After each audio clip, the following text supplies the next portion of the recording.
What's up, baddies, and welcome to the Good Energy Show. If you are watching this on YouTube, the Arab and Thriving Show, honestly, at this point, you could just call this space whatever you want to call it because, I'm both. I'm Arab and Thriving. I have good energy. It's all of the things. But today we're going to talk about good perspective. Perspective is something that I think is being talked about a lot more these days, but I just still think it's so slept on. And it has literally saved my life. I don't even mean that figuratively. I mean that literally. I would not have a fraction of the life and the happiness and the mental health that I have today had it not been for my perspective. And the main idea that you're gonna hear over and over through some of the stories I'm going to tell you is that things in my external life don't have to be different for me to feel better. And when I learned that, everything changed because I stopped depending on things that I couldn't control in my external reality to make me feel better. And instead, I turned that attention and energy inward and reframed the way that I was looking at whatever it was that I was looking at. And it was like a night and day, almost immediate, if not immediate difference. So I want to talk about how I first realized that perspective was saving my life. Not to be confused with the first time I started learning how to use this, but it was kind of that moment where I'm like, dang, I guess other people don't do this. And I guess this is a flex that I need to lean more into. So it's kind of timely because today is March 14th, which is the day after my dad's death anniversary. My dad passed away 6 years ago on March 13th. It happened very, very, very suddenly. And it's kind of crazy because growing up, I was always afraid of that happening. My dad was a smoker up until 2 weeks before he passed. He actually successfully quit. But I was always kind of afraid of what was honestly the inevitable. I felt like he was gonna die way too early because he wasn't really taking care of his health. And so I would always kind of imagine how I would react to that. And I don't think I gave myself nearly enough credit because I always swore that if that were to happen, I would maybe become an atheist. I would be angry at the world. I would just be in this very bitter place. And literally the opposite happened. The opposite is not that I was like dancing all around the happiest girl on earth. No, it was that I was in deep, excruciating pain and grief.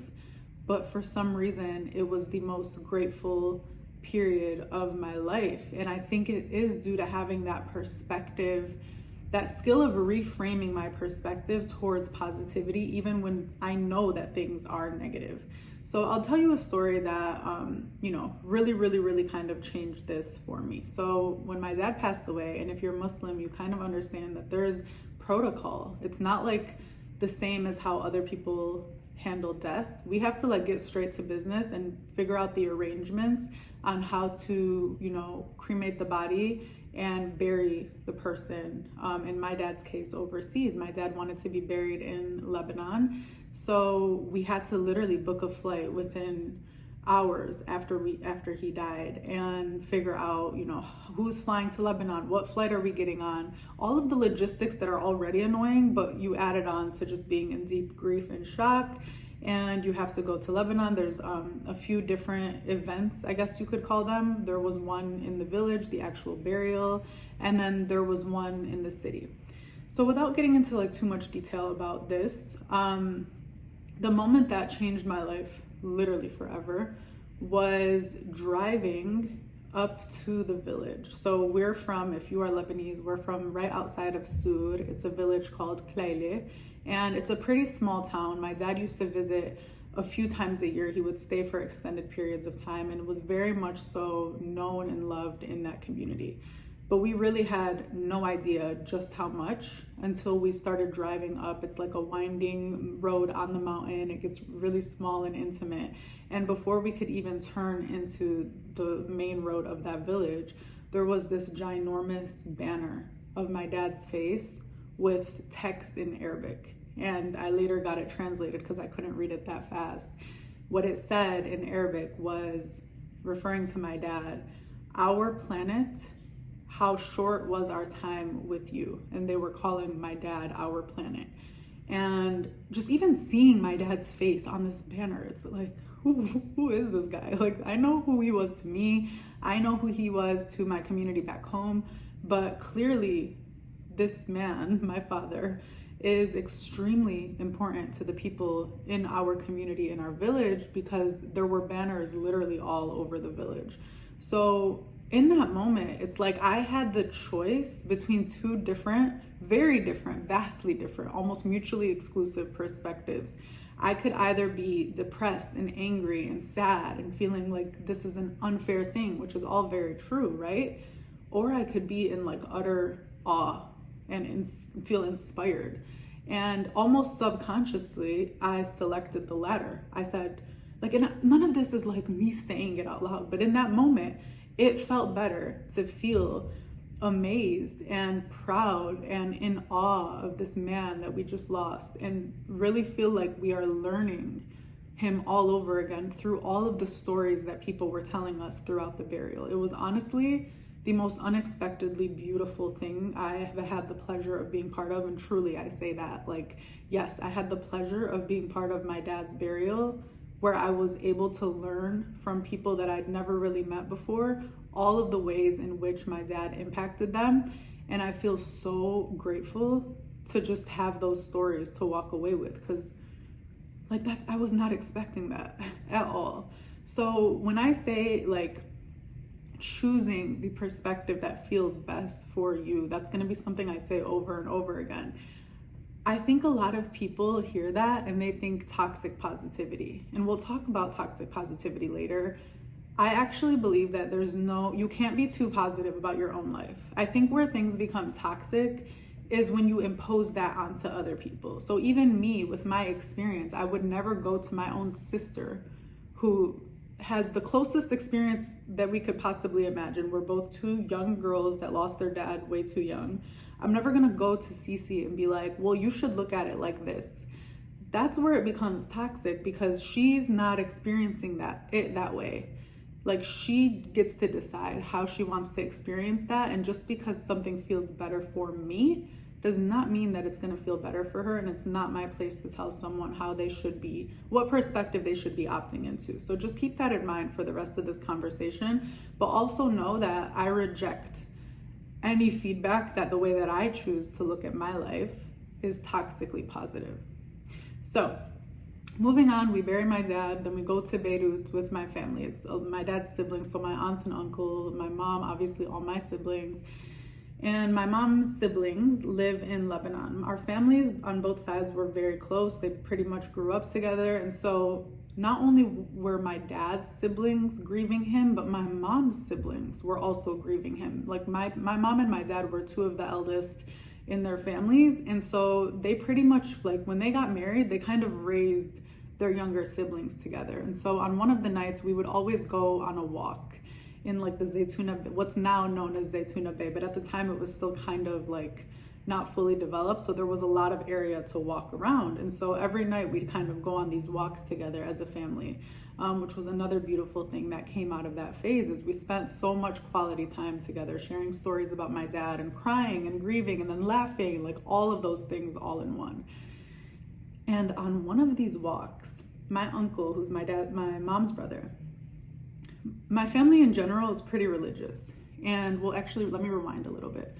One of the sheikhs, who's basically like the Muslim version of like a religious figure or a religious scholar, came over. We had him come over, and he's related to my dad. He's actually the son or grandson of Sheikh Muhammad Hussein Fadlallah, who's like the scholar that my family follows, right? So we invited him over, and my family had so many questions to ask.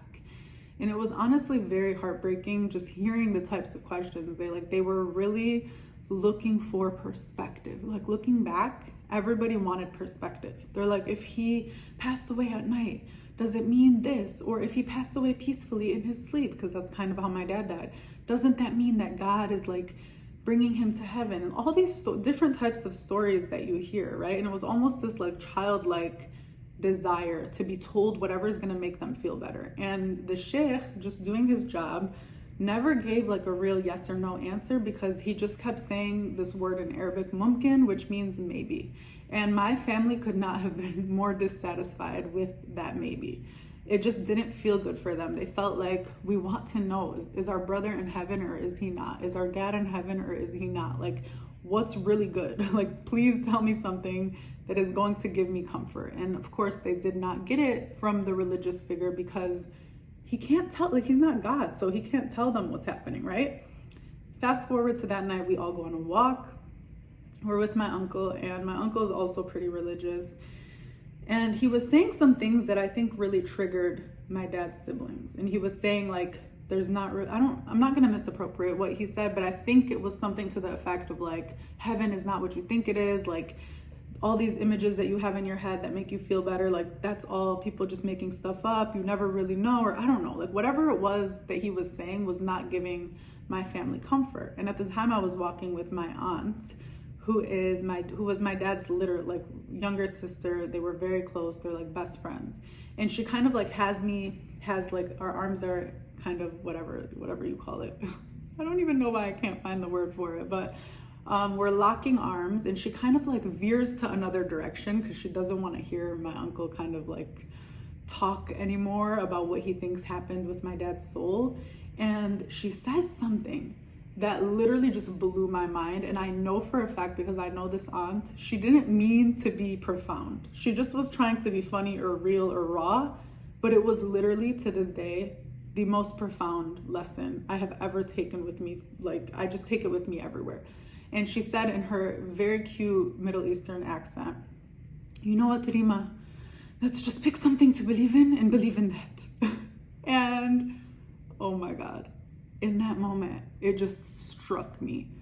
And I understood, because I'm empathetic. Like, I got where it came from. Like, she was frustrated. She felt like emotionally exhausted. Like, she just wants to know. She wants some certainty. And so the only solution, because she was getting inundated with so many different kind of like theories of what happened to his soul, she felt overwhelmed and not knowing and not feeling comfort, that she said, let's just F all of this and let's just pick whatever the hell we want to believe in and just decide to believe in that. And if you take nothing else from this conversation, I hope you can find a way to incorporate that into your daily life. Whatever you want to believe, just pick it, believe in it.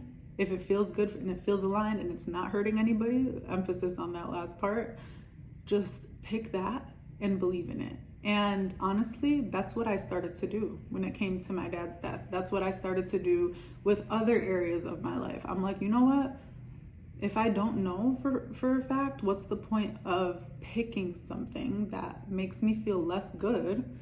Let me just pick the thing that feels the best. And that has honestly strengthened my relationship with God.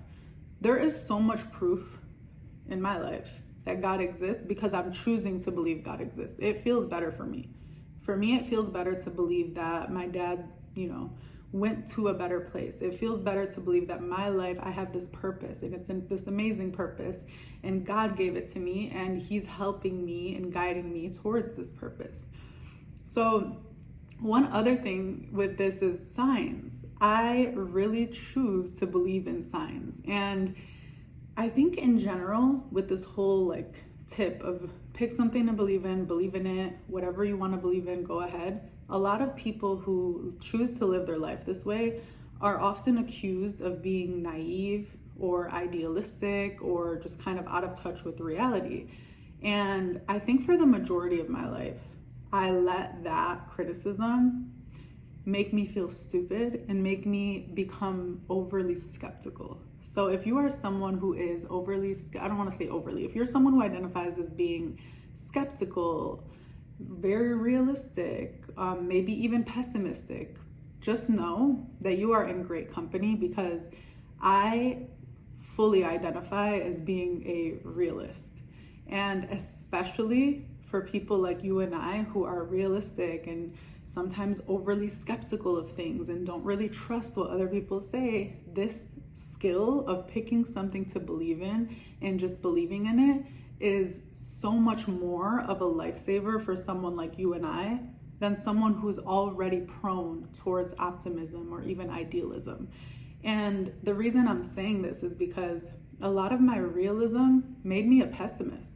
It is incredibly easy to be a pessimist in this world if you are somebody who is quote unquote pragmatic or realistic. When you look outside of the window, wherever you are, you will see no shortage of problems in the way things are unfolding, or in the way that certain people live, or in the way that the systems that kind of govern us. There is no shortage of problems.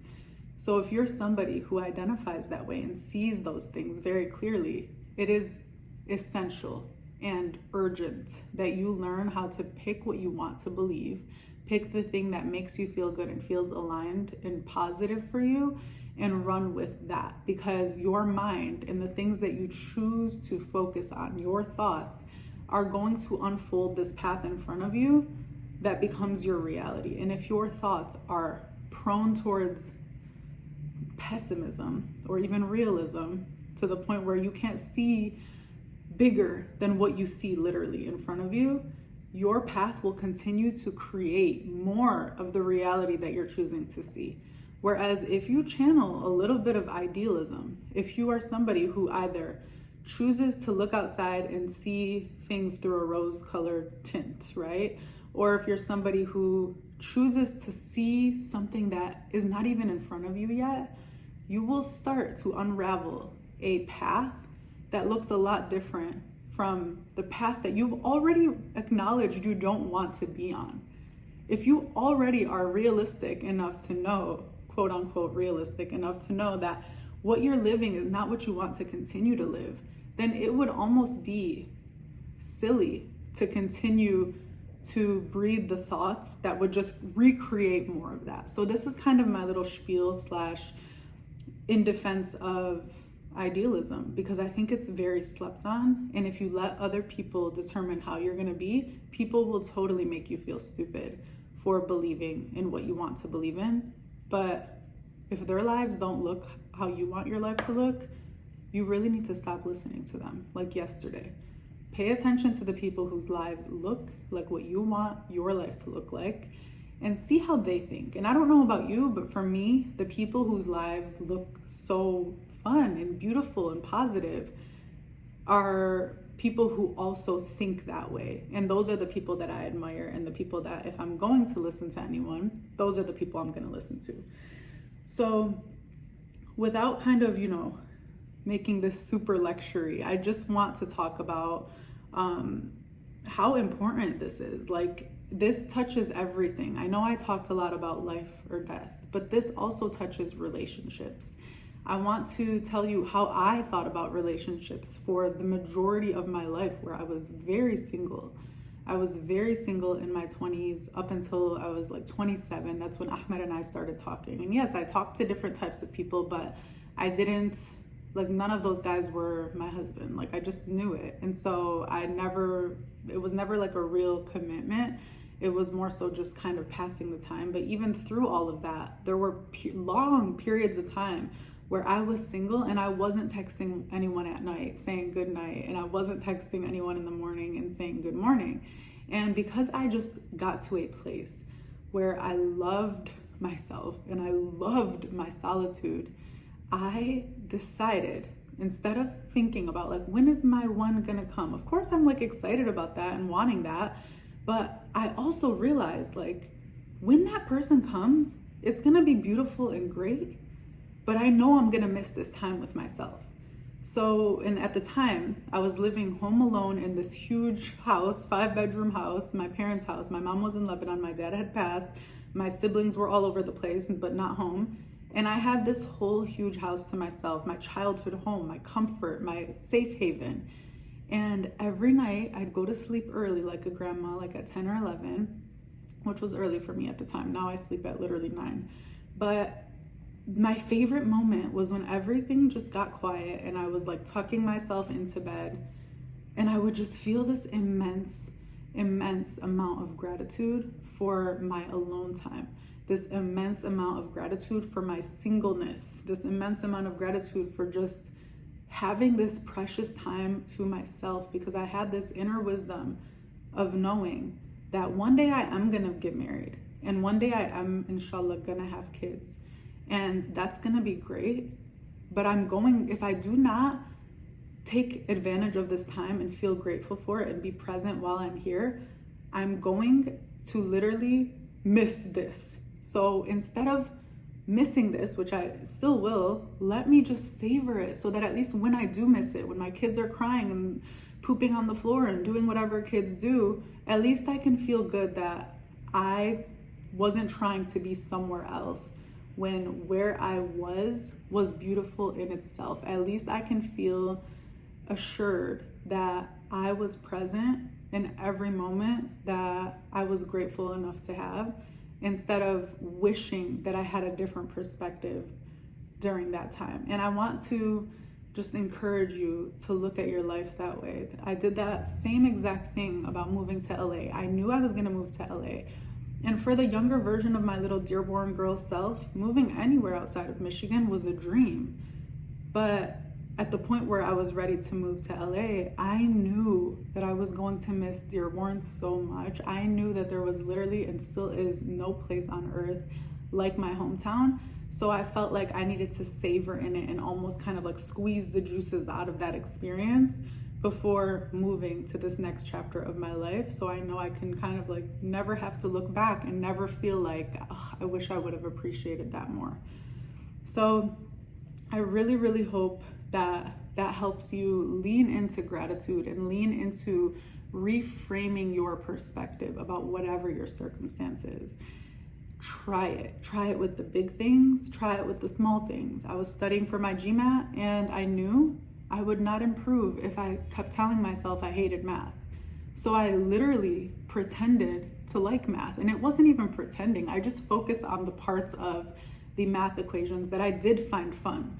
I focused on how good it felt to finally crack a code you'd been working on for a straight minute and feeling like there was no way out. I started focusing on what was fun about going to coffee shops and studying for a few hours and getting this awesome coffee drink. There's always another option on how to look at the same experience. And it is not toxic positivity for you to choose one reality and one perspective on that reality over a less feel-good one, because feel-good is different for each person, okay? So whatever it is that you're going through, whether it's relationship stuff, whether it's family stuff, whether it is where you live or your job search, there will always be another perspective for you to opt into. And I really hope that you can start to just try to reframe your perspective from one that makes you feel bad to one that makes you feel good, because change comes when you feel good. That is literally the lesson that I wish I learned 10 years earlier than I did. Change and success and happiness comes through feeling good and just recreating more of that good feeling every single day. I love you so much. I don't know like how I'm gonna structure these moving forward. I don't know. You guys let me know. Do you like this whole like talking on the mic, post the video thing? Do you like just listening to it on the podcast? I really don't know. Like, I'm trying to do two things at once, but at the same time, I'm like, how are people tuning in? What are they like excited about the most? So if you're watching this on YouTube, drop a comment and let me know what style kind of speaks to you the most. But either way, I'm just so excited to create more of this. It's been like so fun to just think about things throughout the week and be like, you know what? I'm gonna talk about this on the podcast or on the channel. So thank you so much for being here and being my audience. I love you more than you know, and I will talk to you or see you on the next one.